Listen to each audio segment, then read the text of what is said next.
Since Nikki Kuhnhausen was very young, most of the people in her life had accepted her transgender identity. Ever since Nikki was able to talk, she told anyone who would listen that she wasn't a boy, she was a little girl. In her family's photo albums, there were pictures of Nikki dressed in girls' clothes, wearing a pink cast after she broke her arm, and smiling in a blonde wig that she had borrowed from the babysitter who was looking after her.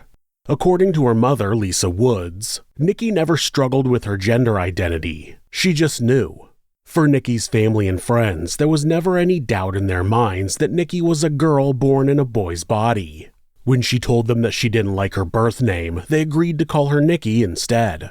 She was supported while she figured out who she was, and as she got older, her belief that she was a girl only got stronger.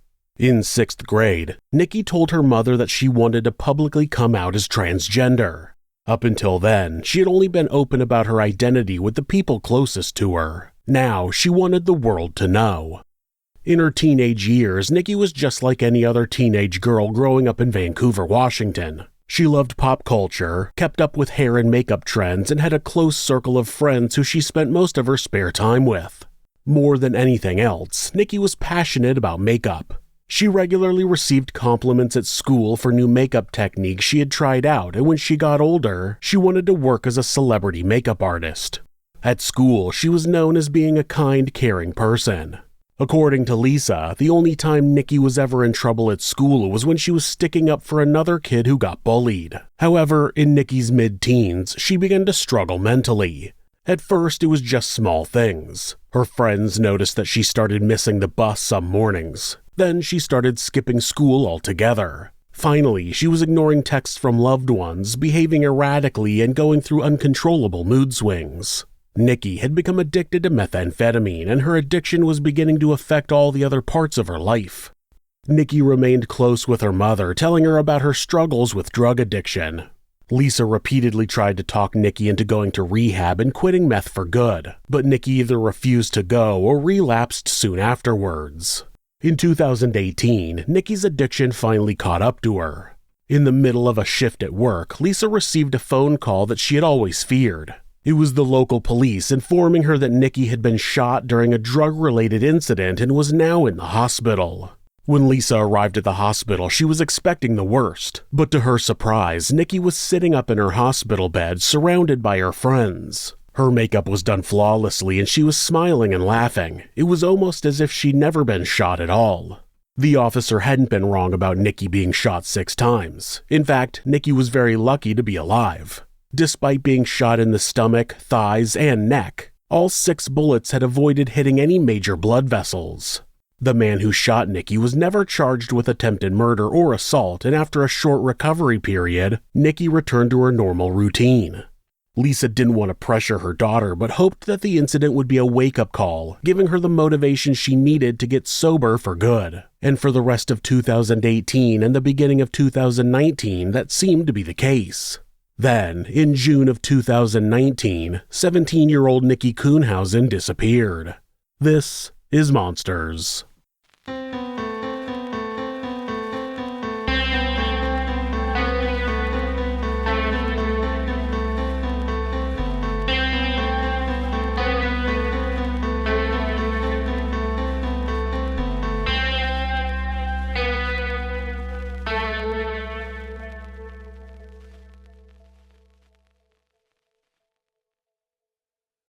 Lisa was the first person to notice that she hadn't seen or heard from Nikki in a few days. Since Nikki had moved out, she hadn't had a permanent address. Instead, she relied on friends and acquaintances, allowing her to stay in their spare room or sleep on their couch for a few nights at a time. Nikki's chaotic life meant that it wasn't unusual for Lisa to not hear from her for a day or so, but by the time June 10th came around, it had been the better part of a week since Lisa talked to her daughter. During those early days of Nikki's disappearance, a part of Lisa seemed to believe that she was never going to see her daughter again. There was no logical reason for it. It was possible that Nikki was on a drug binge or was distracted by hanging out with friends. Lisa explained, quote, "That first day, I took her sweatshirt and I made it into a pillowcase. I slept with her picture and my Bible. I knew that something had happened." On June 10, 2019, Lisa called the police to report Nikki is missing. Vancouver police officer Jake Carlo visited Lisa. He found her sitting outside at a smoking table, visibly shaking and crying so hard that she was struggling to catch her breath.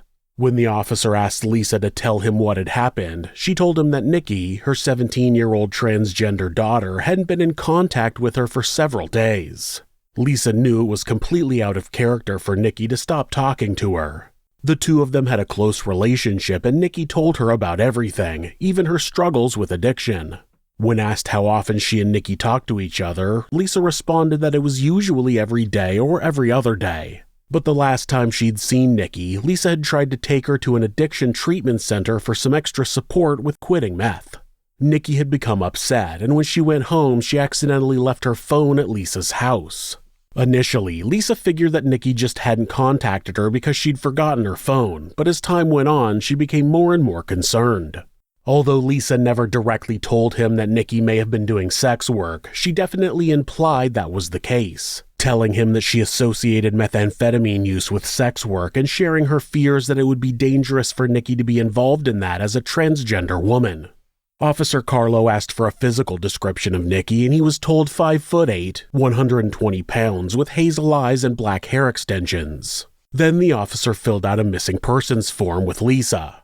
3 days later, Lisa Woods called the Vancouver Police Department and requested to speak with Officer Carlo. She told him that she had been in contact with two of Nikki's close friends, Tiffany McConnell and Faith Fieldos. Tiffany had told Lisa that Nikki had been staying with her before she went missing and that she had last seen her on June 6th. Tiffany had seen Nikki leaving the house early, around 6 in the morning, and she had gotten into a gold-colored car with a Russian man that Tiffany didn't know. Later that week, Tiffany called the police station herself and repeated the same story she'd told Lisa. On June 24th, Tiffany and Faith agreed to meet with another police officer working the case, Officer David Jensen. Officer Jensen interviewed both women separately, hoping to get a clearer picture of the events that took place before Nikki disappeared. During the conversations with Tiffany and Faith, Officer Jensen became more clear that Nikki hadn't run away or decided not to come home for a while. Both of Nikki's friends shared that she was a regular social media user, posting on Instagram and Facebook at least once a day, often several times. When she didn't have access to a phone, she'd log into her accounts on a friend's computer or cell phone. The morning she went missing, all of her social media activity had stopped immediately, which was very out of character. Tiffany told Officer Jensen that, the night before she went missing, Nikki had gone out drinking. She'd stayed out late, only coming home in the early hours of the following morning. When she arrived back at Tiffany's house, Nikki was visibly intoxicated, dressed in a men's coat that she hadn't been wearing when she left, and she was carrying a bottle of vodka with her. Nikki explained the vodka in the coat, telling Tiffany that she had met a Russian man who had given her both items. She believed that the man had tried to roofie her, but she still planned on meeting up with him later that morning. Tiffany was understandably worried and tried to talk Nikki out of it, but Nikki was determined. Eventually, Tiffany gave up. It was early in the morning and she had young children that she needed to help get ready for school. At about 6:30 a.m., Tiffany heard Nikki leave, presumably to go meet the Russian man as planned. Nikki's other friend, Faith, had also been at Tiffany's residence that morning. Faith asked Nikki to come with her to drug court later that morning. She had already missed one of her mandatory meetings and she knew that she would probably have to serve jail time as a penalty, so she wanted the support of a friend. Nikki promised that she would come to court later to support Faith, but first she needed to meet up with the Russian man so that she could give him back his coat. She also told Faith that the Russian man had promised to get her a new phone. During the conversation with Faith, police discovered a key piece of missing information. While Nikki hadn't been able to use her own phone to communicate with the mystery Russian man, she had been logged into her own Snapchat account on Faith's phone that morning. Officer Jensen filed a request for emergency records disclosure from Snapchat, explaining that he had reason to believe that Nikki, whose Snapchat name was Nikki_Fox01, had met with foul play. Snapchat complied with the request, showing that shortly before her disappearance, Nikki had sent messages to a Snapchat user with the username Bogdan_David. The username appeared to be Slavic, making Officer Jensen confident that this was the Russian man that Tiffany and Faith had been talking about. He sent a second request to Snapchat, that time requesting the records of the messages Bogdan_David had sent over the past 60 days. Those records gave Officer Jensen the name he had been searching for. The Russian man Nikki had been communicating with was 25-year-old construction worker David Bogdanov. It also provided David's cell phone number and a contact email address. The time and location of the messages between the two matched up with Tiffany and Faith's story about Nikki leaving to meet up with the man early in the morning of June 6th.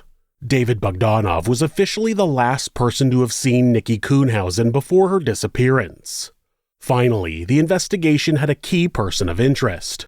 On June 28th, police officers arrived at David's address, but there was no sign of him. However, his brother Artur Bogdanov came to the door and spoke with police, telling them he hadn't seen his brother for a while. He described David as being someone who tended to come and go from the address and that he believed David was currently backpacking.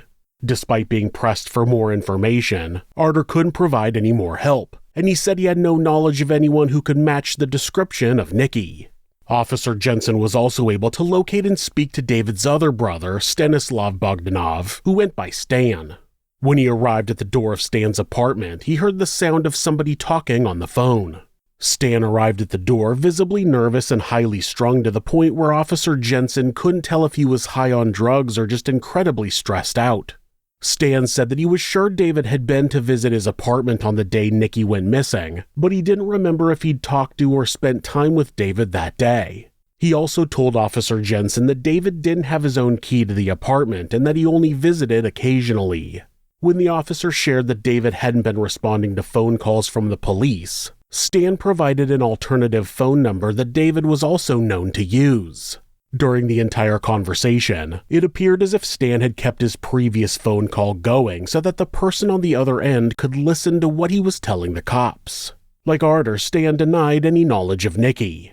Officer Jensen made every possible effort to contact David. He left voice messages to 2 different phone numbers, left business cards with every friend or relative of David's he could track down, and sent Snapchat messages to the Bogdan_David account that David had used to communicate with Nikki.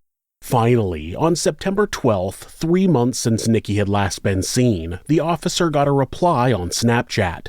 In a Snapchat message, David set a time and date where he would arrive at the Vancouver Police Department for an interview. Another 3 weeks away, on October 2nd. David arrived at the interview on time and described in his own words how he first met Nikki. Officer Jensen asked whether he had met Nikki through an escort website or some sort of other sex work service because his phone records showed that he had been calling an adult video store and several escort services shortly before he and Nikki had met. David denied it, insisting that he and 17-year-old Nikki had met randomly when he had seen her walking down the street in the early morning of June 6th. It was around 3 a.m. and he had thought it was unusual to see a girl out so late, because all of the local bars had already closed at 2. He had been standing with his brother at the time and had walked over to Nikki. I saw her walking. I walked up to her, asked her,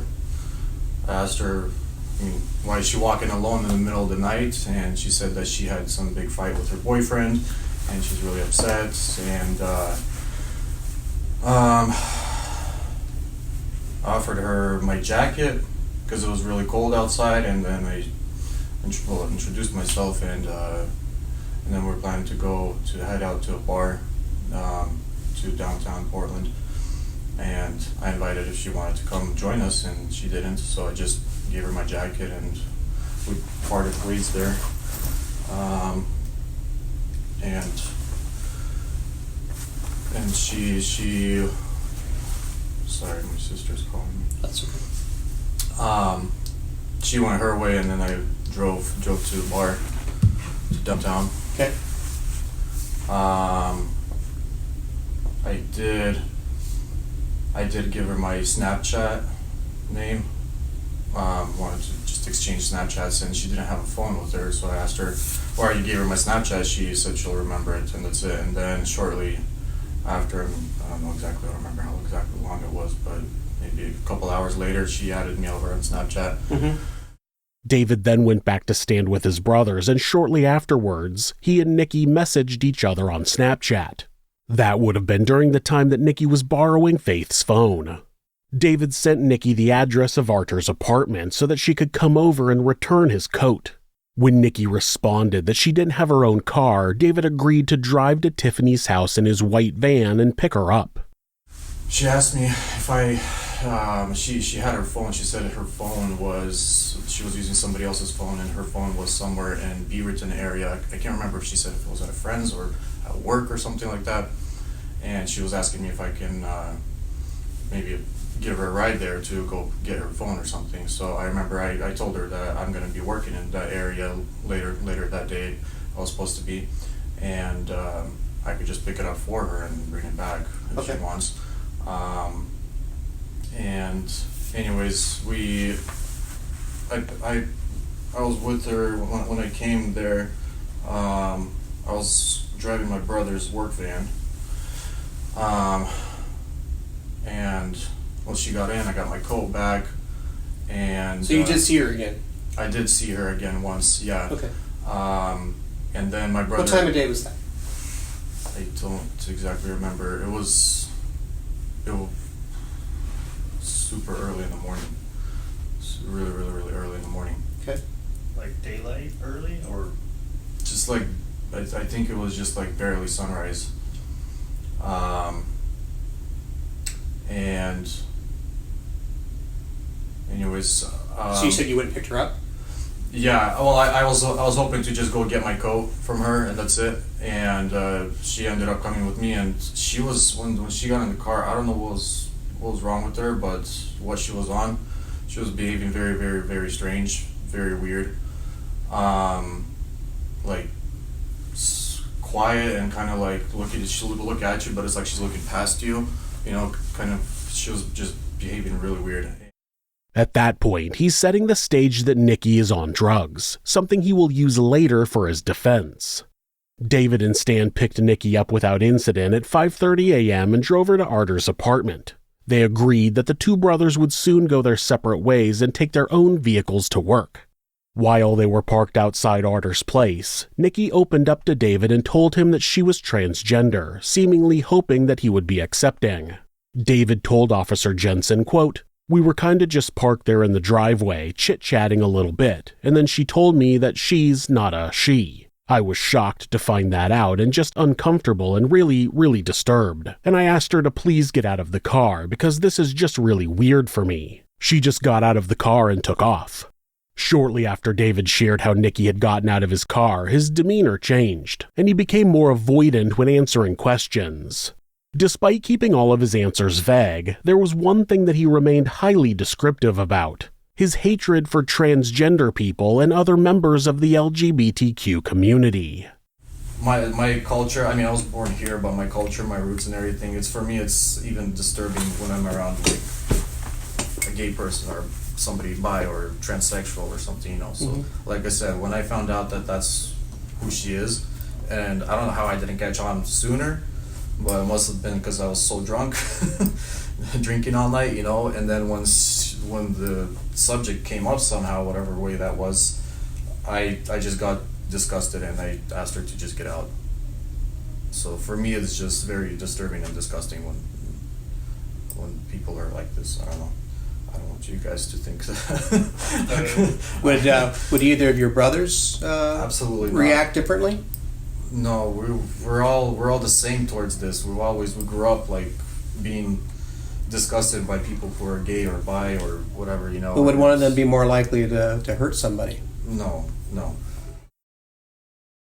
For the investigators listening to David's interview, his insistent transphobia was very interesting. He insisted that Nikki had gotten out of his car alive and well, and then, within a minute, he would be passionately talking about how he found transgender people such as Nikki disgusting. If he happened to be lying about how his interaction with Nikki had ended, one thing was clear. David Bogdanov had an obvious motive for wanting to cause her harm, or even believing that she deserved to be harmed due to her gender identity.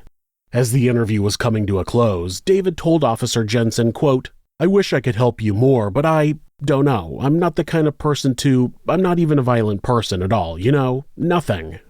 The investigation was still in its early stages, and as far as the investigators were concerned, there was no evidence that Nikki had been physically harmed in any way. There was every chance that she had left town for some reason or was staying with a friend. So why had David decided, without any prompting, to introduce the idea that something violent had happened to Nikki? Officer Jensen asked David why both of his brothers had lied, saying they had no idea who Nikki was, when in reality, both of them had seen David talking to her that morning. David responded that it was because Stan and Arter had been drinking at the time and they both had bad memories. David also admitted that he was aware that police had been contacting his family members, but said he hadn't known how to get in touch with Officer Jensen. Officer Jensen, on the other hand, believed that David had been deliberately avoiding him for as long as he could. The Vancouver police had no reason not to allow David to leave once his interview was complete. His story didn't seem to add up, but there was no way to prove that he was lying, so David walked out of the Vancouver police station as a free man. In his interview with Officer Jensen, David had said that, after dropping Nikki off, he'd traveled to work where he had to do a construction job, but his phone records didn't show him driving to work at all. Instead, they showed that he had traveled out of the city into a remote area close to Larch Mountain, an extinct volcano located 30 miles out of Portland. A police sergeant traveled to the area indicated by David's phone records and found that it was completely uninhabited, with no possible sites where David might have been doing construction that day. However, the forest in the location was dense and difficult to navigate. Shortly after Nikki was last seen alive, David had driven immediately to a location where it would be very, very easy to hide a body. In his synopsis of the case, Officer Jensen later wrote, quote, "Nikki Kuhnhausen did not fit the profile of a runaway, or as someone who had simply moved to another location. From the time she went missing, all of her communication channels, including all known social media applications, went completely dark. From this, it can be concluded that she was most likely killed the morning she met David and Stan Bogdanov." On December 7, 2019, 6 months after Nikki was last seen, police received a call from a distressed hiker in Clark County, Washington's state forest. The hiker had been picking bear grass during their walk when they had seen the unmistakable sight of a heavily decomposed human skull. Detective Joe Swenson of the Clark County Sheriff's Office was one of the first responders to the scene. He quickly discovered that combing through the forest for clues was going to be an arduous process. The body had been left in the forest for long enough that the remains had become skeletal, and scavenging animals had scattered the bones down a nearby ravine. Close to the skull, investigators found a ligature that had been tied into a knotted loop. It contained tangled strands of hair, which appeared to be hair extensions that had become knotted into the ligature when it was pulled tight around the victim's neck. There was also a piece of duct tape, similar to the type of tape typically used by construction workers. In the first 24 hours of the search, investigators found several other human bones, including ribs, a spine, and a jawbone. They also found several items of clothing and undergarments, including padded underwear, gel pads designed to be inserted into a woman's bra, a bandana, and a bright green windbreaker jacket. Using a metal detector, the search and rescue team found a number of pieces of jewelry, a tongue piercing, a blue gemstone ring, and a wristwatch. All of the jewelry and clothing found alongside the skeletal remains matched items that had been worn by Nikki. On December 17, 2019, Officer Jensen sat down with another talk with David. So before we go on, he's basically summarized everything that you guys talked about. Is there anything about that? Is there anything that you want to revise before we continue on? I mean, I might have stopped by the gas station. Okay. I don't remember. So at the time that we talked, I didn't have the benefit of all of your phone records, okay? But now there's been some initial analysis done, okay? So your phone left Archer's house and then went east, out past Larch Mountain.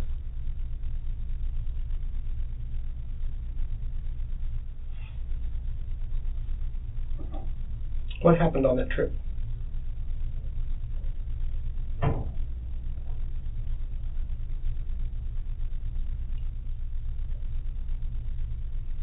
That trip took about an hour round trip from Archer's house, past Arch Mountain, up some logging roads, and then back again.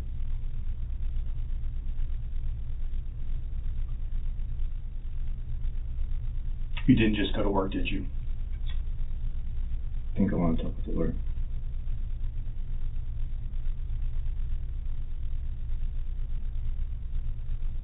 It was a fuzzy day, but I don't want to continue to talk to her.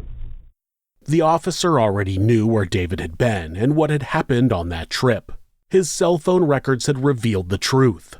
Instead of driving to Portland as he'd initially said, David had driven the other way, arriving close to the location where Nikki's body had just been discovered. David seemed to know that he had been caught. For a few moments, he stared at Officer Jensen in silence. Then he told him that he'd like to speak to a lawyer. Officer Jensen responded quickly, saying, quote, "Okay, all right. You're being arrested today for the murder of Nikki Kuhnhausen, whose remains have been discovered, who was strangled to death." For Nikki's death, David was facing charges for second-degree murder, as well as the additional charge of malicious harassment, a charge that is used during acts of violence that are believed to be hate crimes. Since the early stages of the investigation, Officer Jensen had been fighting for justice, not just for Nikki, but for her mother, who was so strongly convinced that something awful had happened to her daughter. Officer Jensen went to Lisa and broke the news to her. Lisa later said, quote, "I fell to my knees and started screaming, and Officer Jensen came in and held me until I could gain my composure. After I calmed down, he told me, 'I want to make sure he was charged and behind bars before I came and told you.'"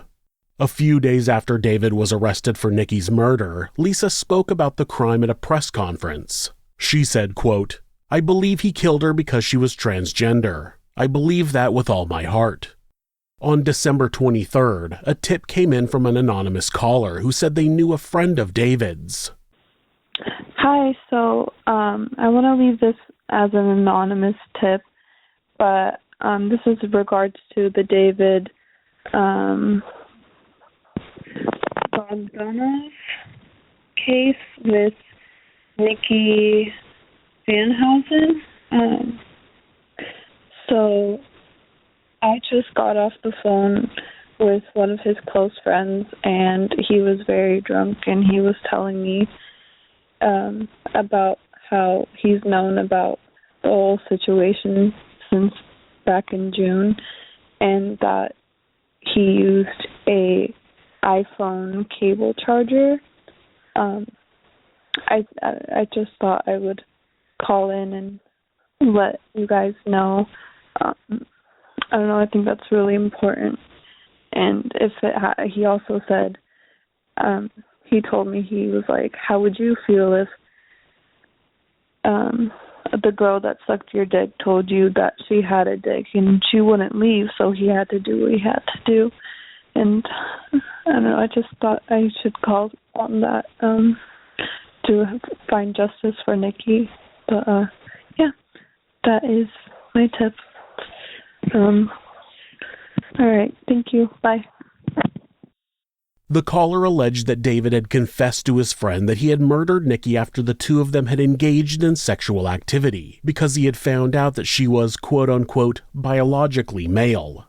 The caller also correctly described the ligature that had been found with Nikki's remains, saying that David had used it to strangle her to death after she refused to get out of his van.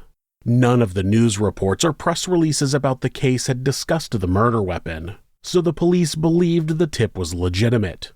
Later, a detective for the Major Crimes Unit met with the anonymous caller and discovered that the mutual friend they had talked about seemed to be none other than Stan Bogdanov, who the anonymous caller followed on Instagram. Although it was never confirmed, it seemed highly likely that Stan had been the one to share this information about the murder with the caller. 2 weeks before David's trial began, he made an announcement. In court, he was going to change his story completely, and he wanted to be the one to share his version of events with the courtroom. His defense team were unsettled by this revelation, but they had no choice but to allow him to provide his own story.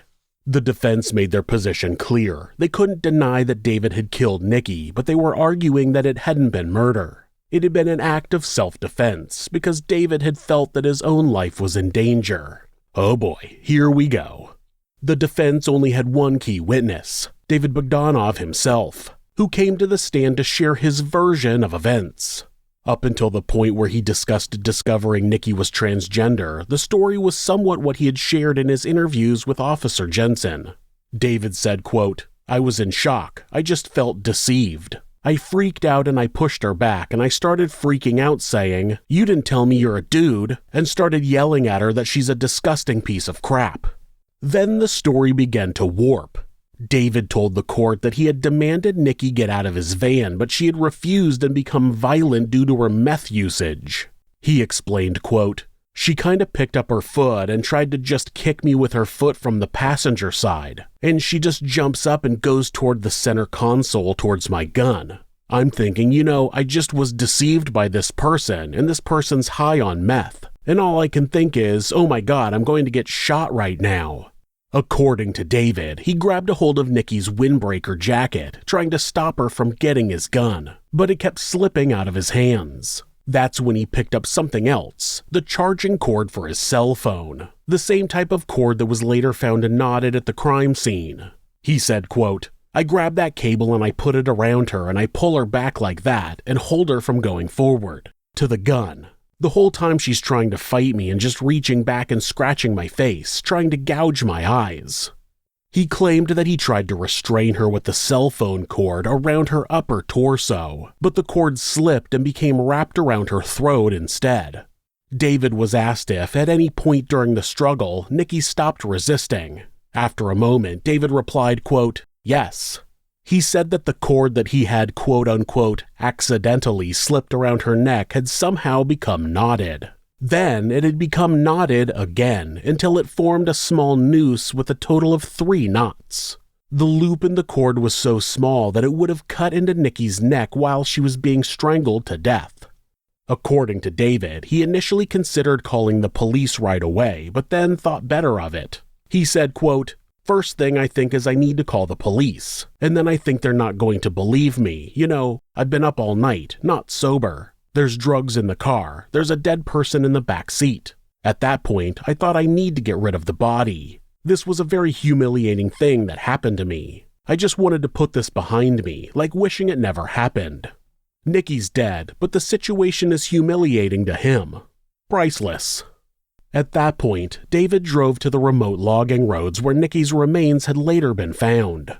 He lifted her body out of his van and dragged it to the side of the road, then rolled it downhill towards the ravine. The first detail that didn't add up was how a charging cable would accidentally tie itself into a noose with 3, not 1, not 2, but 3 knots. If you're using a cord to hold someone back, there's no way it's accidentally tying itself into 3 knots. That's just stupid. The prosecution brought up another extremely interesting piece of information: David's exact location during the time where he had been avoiding Officer Jensen's texts, calls, and Snapchat messages. David had told the police that he'd had technical issues with his phone and that he didn't know how to contact them. As it turned out, David hadn't been at home at all during those months, and he hadn't been to work either. In fact, he had booked himself a flight to Ukraine, where he had stayed for several months. David tried to explain his decision to fly to Ukraine, saying, quote, "I was scared, an emotional wreck, and I was thinking I knew I needed to quit my drinking and that I likely would not have been in this situation if I hadn't been drinking, and I just wanted to get away." Kristen Arnott, a prosecutor for Clark County, remarked on the multiple lies that David had told to the investigators, saying, quote, "The fact that he had multiple different stories, that he had had at least 2 opportunities to give this explanation to detectives and hadn't, the fact that he dumped the body, the fact that he ran from the country, all things kind of point to a guilty conscience and not someone who thinks that their actions are justified." That was the prosecution's crucial argument, that David hadn't simply acted in self-defense, because he had never been in danger. In fact, he had simply committed a hate crime due to his bigotry against the LGBTQ community. Colin Hayes, speaking for the prosecution, argued that, quote, "The defendant murdered Nikki after finding out she was transgender. The defendant murdered Nikki because his respect for human life was outweighed by his hatred for those who were gay and those who were transgender. The prosecution shared further evidence supporting that Nikki's death had been a hate crime, including the repeated transphobic statements that David had made during his interviews and even during his own testimony. They pointed out the lengths that David had gone to dispose of Nikki's body and how long he had avoided talking to the police about her disappearance, as well as the triple-knotted ligature that had been used to slowly strangle her to death. During the prosecutor's closing statement, Kristen Arnaud told the court, quote, "David's motivation this entire time has been his hate, his rage, his shame for finding out Nikki was transgender. It's not about fear. This case is not about self-defense." I'd like to point out that, despite what David found out about Nikki's gender, he was still trying to get with a 17-year-old, a detail that seems to have been lost amongst the multitude of horrible things he did. After the emotionally charged, grueling trial came to a close, the jury deliberated carefully for 3 days. Finally, they reached their verdict unanimously. They found David guilty on both counts. Nikki's mother asked the judge to give David the maximum sentence for his crime. She wanted justice for all the things that David had taken away from Nikki. In one moment of rage and disgust, he had removed the chance for a bright, loving 17-year-old girl to have a future. During David's sentencing, the judge fought back his tears as he spoke for almost 15 minutes about a case that he described as resembling old childhood legends of the boogeyman. Finally, he said, quote, "The movement towards something resembling justice may be seen as a step in the greater overall movement from darkness towards light. In this court's view, that can and should be Nikki Kuhnhausen's legacy." Just as Lisa requested, the judge handed David the maximum possible sentence: 19.5 years in prison for Nikki's second-degree murder and a concurrent year for the charge of malicious harassment.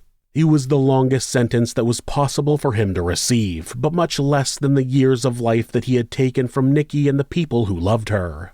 David Bogdanov ended someone else's life because he didn't agree with their lifestyle. Not only that, but he thought he was the good guy for doing so, something that makes him not only a monster, but a bigot and a coward.